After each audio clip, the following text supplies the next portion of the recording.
A lot of employers use AI now to help with the job recruitment process, but employers also have to be careful about making sure the AI doesn't discriminate against job applicants, because the employers will ultimately be held liable according to human rights law.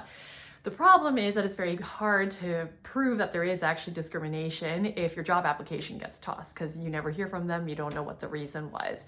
So I want to tell you about a case coming out of the US, which was actually the first one in the world, I believe, that litigated the discriminatory use of AI in the job recruitment process. It was back in 2022 or 23.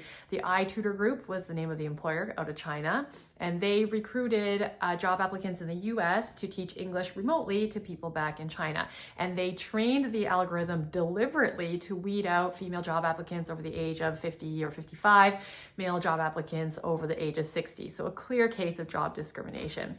Again, it would have been really hard to prove that that was going on, but for some pretty smart job applicants who, when they first got their job applications tossed, decided to reapply, but the next time by not including their age or lying about their age and making it younger, their applications went through. So that then triggered a whole investigation by the EEOC and ultimately led to a settlement for those job applicants. So the same theory goes for people here in Ontario, because the Human Rights Commission has been very clear that employers will be liable for any discriminatory use of AI, whether on purpose or not.